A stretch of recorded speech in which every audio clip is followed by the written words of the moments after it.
আইসিসির কড়া হুঙ্কার, নিপা ভাইরাসে বিশ্বকাপ বাতিল, মাথায় হাত দিয়ে কান্নায় ভেঙে পড়লেন জয় শাহ।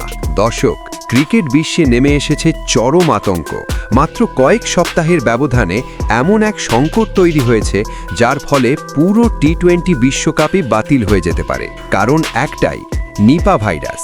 নিপা ভাইরাসের সম্ভাব্য প্রাদুর্ভাবকে ঘিরে ভারতে অনুষ্ঠেয় 2026 টি-20 বিশ্বকাপ নিয়ে দেখা দিয়েছে বড় ধরনের অনিশ্চয়তা। আন্তর্জাতিক গণমাধ্যম সূত্রে জানা গেছে, ভাইরাস সংক্রমণের ঝুঁকি থাকায় একাধিক দেশ ইতিমধ্যেই ভারতে খেলতে আপত্তি জানিয়েছে। বিশ্বকাপ আয়োজন নিয়ে এখন প্রশ্ন উঠছে, ভারতে আদৌ বিশ্বকাপ হবে তো? এই সংকটের শুরুটা হয় নীরবে, কিন্তু ধীরে ধীরে পরিস্থিতি ভয়াবহ রূপ নেয়। প্রথমে অস্ট্রেলিয়া ক্রিকেট বোর্ড আইসিসিকে স্পষ্ট জানিয়ে দেয়, বর্তমান পরিস্থিতিতে খেলোয়াড়দের স্বাস্থ্য ঝুঁকির মধ্যে ফেলা যায় না। এরপর একে একে যোগ দেয় ইংল্যান্ড ক্রিকেট বোর্ড। ইসিবি জানায়, নিপা ভাইরাসের সংক্রমণ নিয়ে আমরা গভীরভাবে উদ্বিগ্ন। ভারতে গিয়ে খেলোয়াড়দের নামানো সম্ভব নয়। বিশ্বকাপ বয়কটের হুমকি। অস্ট্রেলিয়ার পর ইংল্যান্ডের যোগদানে পরিস্থিতি পুরোপুরি পাল্টে যায়। আইসিসির কাছে দুই বোর্ডের স্পষ্ট বার্তা, ভারতের মাটিতে নয়, ভেন্যু চেঞ্জ না হলে বিশ্বকাপ বয়কট করা হবে। এরপরই শুরু হয় জরুরি বৈঠক, রাতভর অনলাইন মিটিং, মেডিকেল রিপোর্ট বিশ্লেষণ, নিরাপত্তা মূল্যায়ন। চাপ বাড়তে থাকে আইসিসির ওপর। দর্শক, বহু আলোচনা সমালোচনার পর শেষ পর্যন্ত কড়া সিদ্ধান্ত নেয় আইসিসি। আইসিসির পক্ষ থেকে জানানো হয়, খেলোয়াড়দের স্বাস্থ্য ও নিরাপত্তাই সর্বোচ্চ অগ্রাধিকার এবং সেই সিদ্ধান্ত অনুযায়ী ভারতের মাটিতে 2026 টি-20 বিশ্বকাপ হচ্ছে না।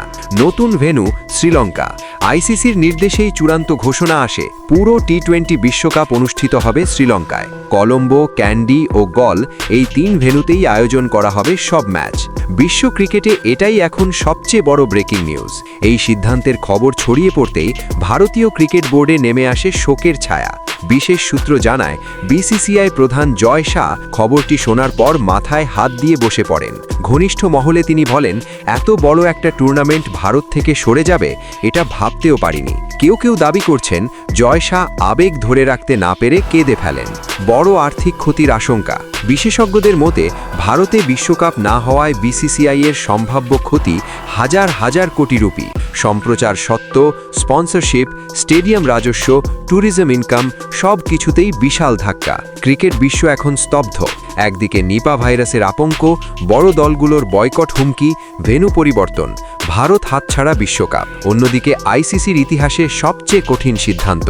দর্শক, এই বিশ্বকাপ এখন শুধু ক্রিকেট নয়, এটা হয়ে উঠেছে স্বাস্থ্য বনাম আয়োজন, নিরাপত্তা বনাম রাজনীতি, অর্থ বনাম জীবন। একটা বিষয় স্পষ্ট, ক্রিকেটের চেয়েও বড় হয়ে উঠেছে খেলোয়াড়দের নিরাপত্তা। ভারত হারালো বিশ্বকাপ, শ্রীলঙ্কা পেল জীবনের সবচেয়ে বড় আয়োজন।